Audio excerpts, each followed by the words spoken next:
السلام عليكم بنات، شلونكم؟ شخباركم؟ ان شاء الله زينين. طبعا اليوم راح اسوي لكم البورق العراقي.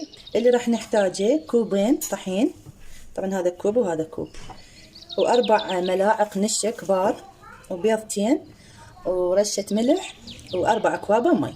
هسه راح ابدا بالطريقة وياكم. هسه راح اخلي الكوب الاول وهذا الكوب الثاني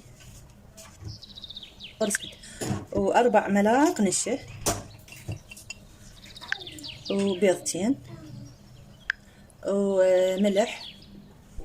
وهسه راح اضيف اربع اكواب مي، هذا الاول وهذا الثاني وهذا الثالث وهذا الرابع. طبعا هسه راح نبدي نخلطهم. اذا تبون تسووا بالخلاط انتم بعد براحتكم، بس هي ما تحتاج خلاط، وهذا المضرب كلش كافي.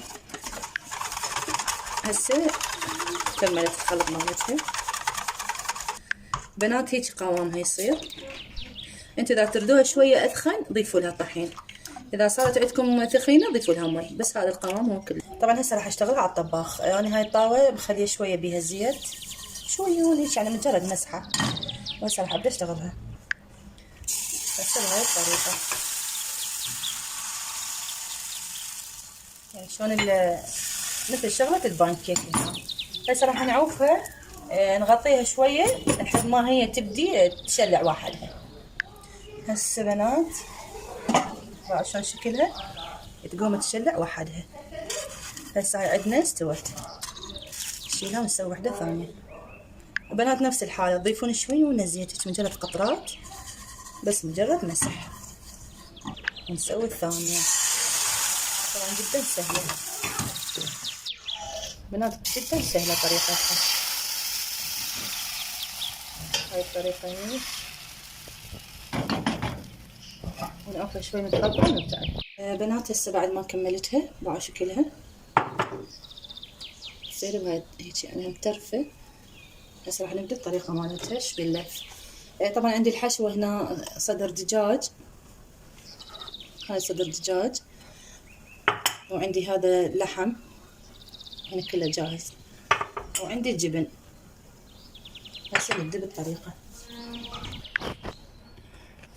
هسه نبدا نحشيها هاي الطريقه.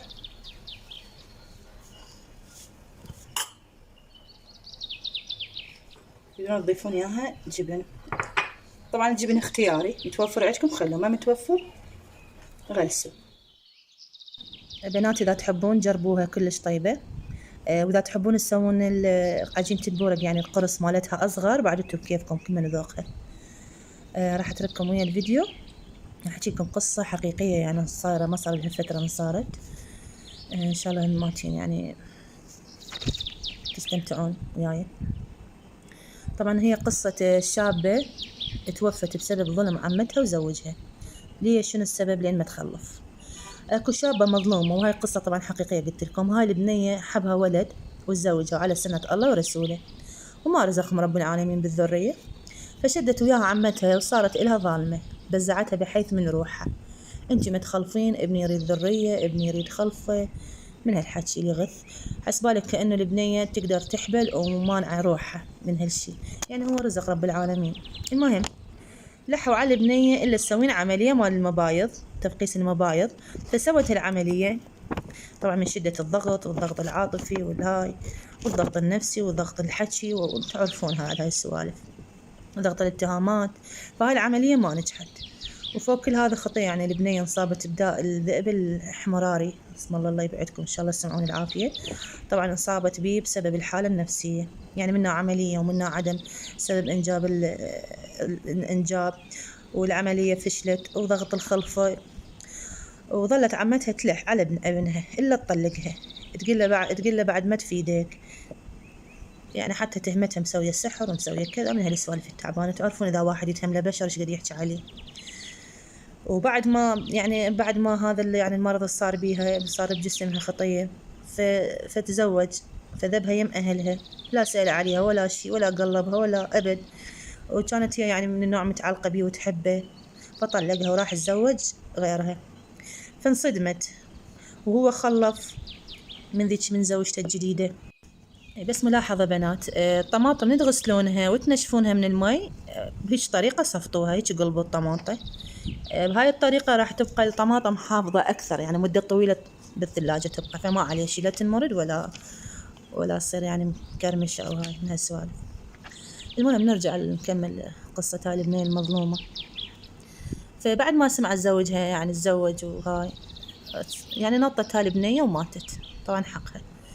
وهي كانت يعني من النوع تصلي صلاة الليل وملتزمة بدينها، وكانت يعني تدعو على من ظلمها. وطبعا دعوة المظلوم ما تخطأ أبد ما تخطأ. فديروا بالكم من دعوة المظلوم، والله يمهل ولا يهمل.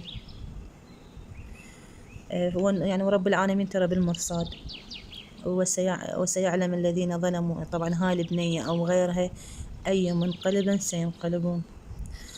طبعا احنا ما نقول بس الله يرحمها ويغفر لها إن شاء الله، ويرحم كل الأموات. أتمنى منكم بنات تترحموا لها، يعني أن هاي البنية راحت مظلومة، خطية يعني، والله يعني قصتها كلش تقهر.